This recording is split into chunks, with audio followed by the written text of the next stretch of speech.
Well, hello ladies and gentlemen, and a very warm welcome to Ian's Adventures with me, Ian Lawrence, here in the great outdoors. At the minute, I'm covered in garlic mayo. I've just been making sandwiches in woods. I'm trying out this new little bag. It's absolutely wonderful. I've got my other bushcraft bag. I've got my other gear that I use for camping, my tough gear. I go out, I do wild camps, I do some bushcraft, I have little adventures. We come out and do stuff in the woods. Please, please, please remember to like, share and subscribe. Share it with your friends, share it with people, put it on your posts, share it into bushcraft, wild camping adventure groups, because that's what it is. It's not just bushcraft, it's not just wild camping, it's adventures, and that's what I come and do. I get out here, pretty low impact I think, and I enjoy myself in woods, and I try to share ideas with you guys. So please like, share, subscribe, and thank you very much for watching. Watch the video. Right, this is something I want to show people as an adaptation to the British Army bivy bag. Now this is one of those, I think it's a Highlander, little small bivvies. I think it's Highlander, and it was just basically a square with these loops on. Yeah, that's all it is. It's got a few reinforcements, and these are cracking bits of kit. You can use it as a dividing wall, as a shelter wall, anything really. I mean, it's not as tough as a British Army bivvy, but sorry, tarp, but it's all right. It's pretty ripstop, etc., etc. But I needed something that I could put over my head while I was using my British Army bivy bag, which I've now adapted. So what I've done is, Ian gifted me this pole out in a broken tent.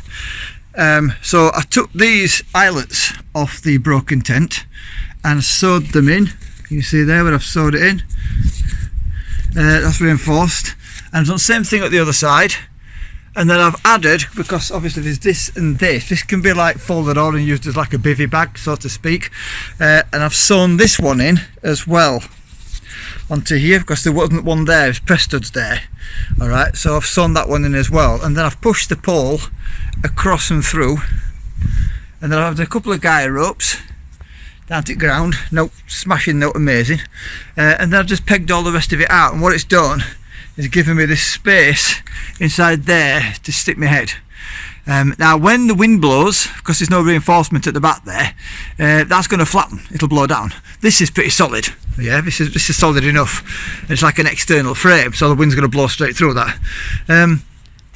But my bivy bag, not my bivy bag, my rucksack gets pushed up into the far end there to stop it flattening down onto me, and my bivy bag comes out this way in.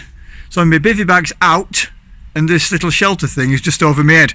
So what it does, it gives you the ability to be able to crawl out into this, because you'd have your ground sheet in here. You crawl out into it and get sorted to go to the toilet at night, or basically to lay under there if you wanted to with your bivy bag at this end and cook out here in this area. So you're cooking outside this little tarp area, but you've got this bit of cover against the wind and stuff around your head. Basically it's like an add-on to a British Army bivy bag, standard bivy bag, so it gives you the hoop at one end, so it becomes like a hooped bivy with this. That makes any sense? Not mega strong, but strong enough to be able to deal with most things. It is, I mean, it's bendy, but when the wind hits that wind's going to blow around it, kind of thing. And yeah, it is going to flatten when the wind, strong winds hit the back of that, if the wind's coming that direction, as it would be. But with your rucksack at the far end, you can also get stuff in and out of your rucksack without worrying about it getting wet through. Does that make sense? That's all it is. And this packs down to now one pole and this little bit. I'll show you in a second what it looks like when it's all packed down. So give you a quick look round it. Just little adaptations to gear you've already got.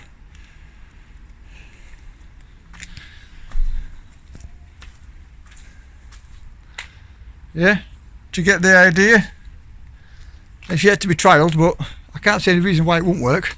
And there's a guy, so these haven't been all pegged in properly yet, so that can be pulled back slightly further. That's so, let's have a look, like that. And then these other ones here get pulled out as well, you get me, because they've not been pegged in. And then if you look in the middle there, there's another guy, we could put another guy rope on, which is going to give more strength to this back end, because that area there is reinforced. So that'll pull that back even further, if you get me, so reinforce it. So once that one's in the middle, it gives more sort of resistance against wind as well. So I'm going to trial this. Now these catch points, these peg points, which are on that pole aren't mega strong, but I'll reinforce them. So there you go, that's what it breaks down to.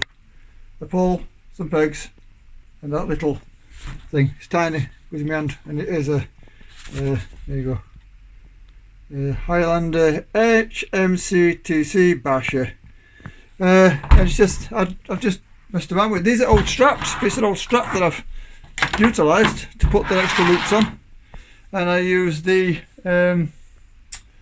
eyelets for the pole that were on the original old tent, which is sort of under there now. Just the materials there, I don't throw it away. I just keep everything because you never know when you're going to need it. So that pole goes down inside of my rucksack.